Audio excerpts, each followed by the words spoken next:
Bonsoir à toutes et à tous et bienvenue sur Radio Foot 24.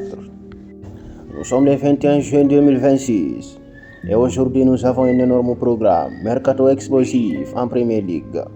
Déclaration forte de Lamine Yamal. Coupe du Monde 2026 avec l'élimination historique de la Tunisie.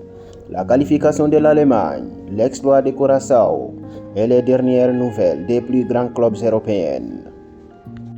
Avant de commencer, n'oubliez pas de vous abonner à Radio Foot 24, d'activer la cloche des notifications et de laisser un like pour soutenir la chaîne.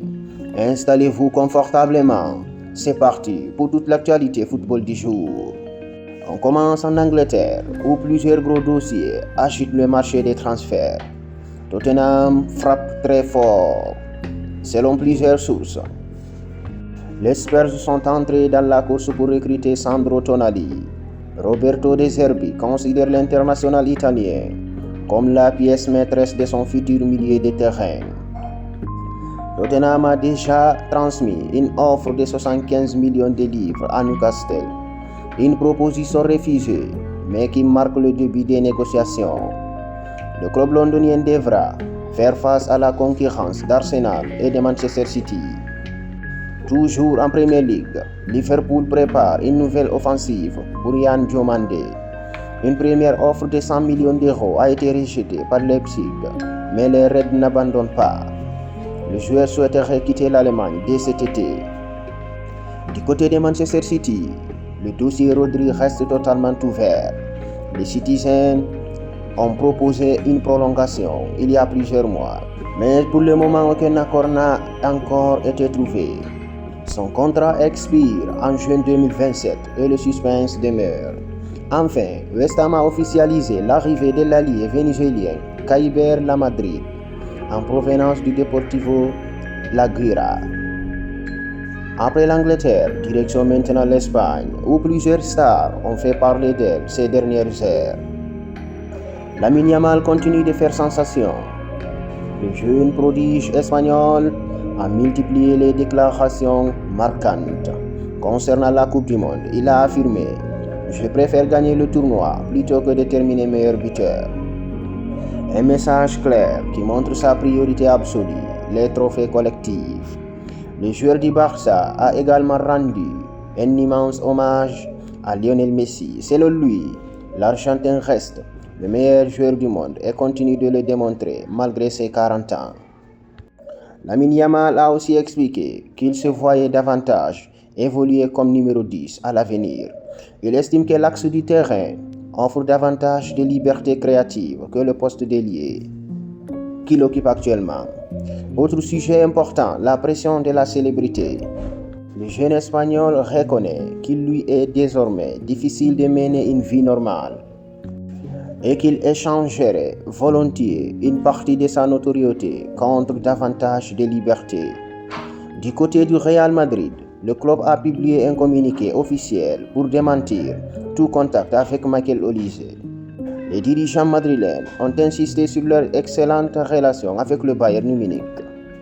Concernant Enzo Fernandez, aucun contact concret n'existe actuellement entre Chelsea et le Real Madrid, malgré certaines rumeurs. Enfin, Alvaro Carreras devrait rester au club la saison prochaine. Direction l'Allemagne, Leipzig résiste toujours aux offres de Liverpool pour Yan Diomandé. Le club allemand souhaite conserver son joueur au moins une saison supplémentaire. Sur le terrain, l'Allemagne réalise un excellent début de Coupe du Monde. La Mannschaft s'est officiellement qualifiée pour les 16e de finale. L'homme du moment s'appelle Deniz Undav. Le buteur allemand affiche des statistiques impressionnantes. 3 buts et 2 passes décisives en seulement 56 minutes jouées, soit une contribution décisive toutes les 11 minutes.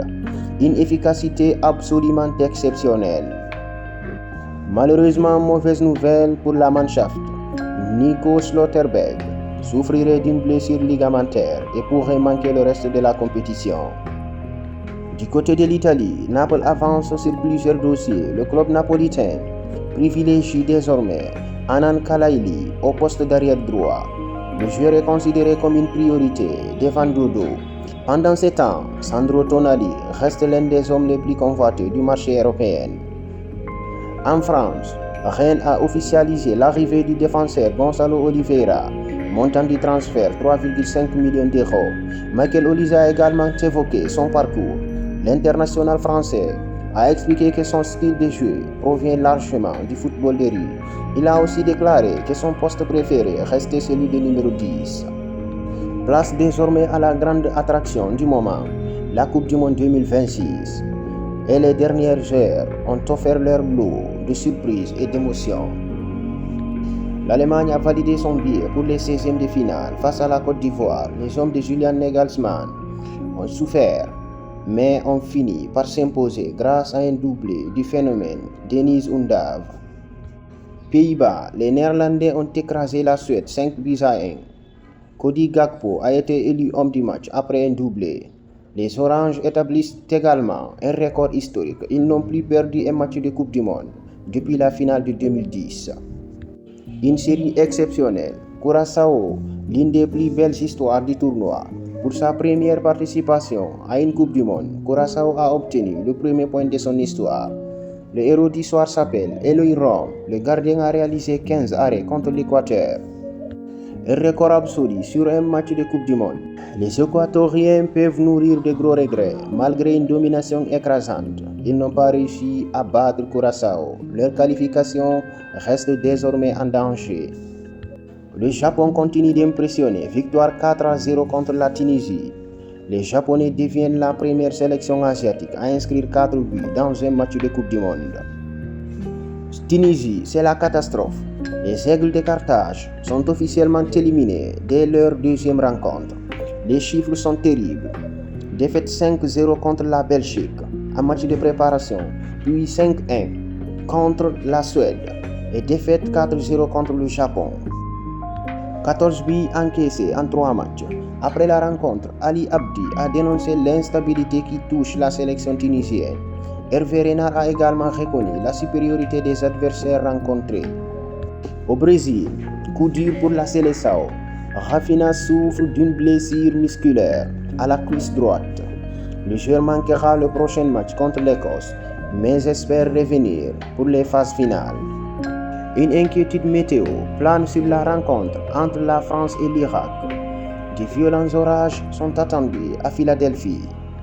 Le règlement prévoit une interruption automatique en cas d'éclair détecté dans un rayon de 13 km autour du stade. Afrique, à ce stade de la compétition, le Maroc reste la seule sélection africaine à avoir battu une équipe européenne. Une statistique qui illustre les difficultés du continent dans ce mondial 2026. Voilà ce qu'il fallait retenir de cette énorme journée football du 21 juin 2026. Entre le mercato qui s'emballe avec Tonali, Diomandé et Rodri, les déclarations marquantes de Lamine Yamal et une Coupe du Monde pleine de surprises avec l'exploit historique de Curaçao et l'élimination de la Tunisie, l'actualité reste particulièrement intense. Dites-nous en commentaire, Tottenham peut-il réellement recruter Sandro Tonali? Cengiz Ünder mérite-t-il une place de titulaire avec l'Allemagne? Et jusqu'où peut aller Curaçao dans cette Coupe du Monde? Merci d'avoir suivi cette édition de Radio Foot 24. N'oubliez pas de vous abonner, de liker la vidéo et de partager autour de vous. Prenez soin de vous et rendez-vous très bientôt pour une nouvelle édition de Radio Foot 24.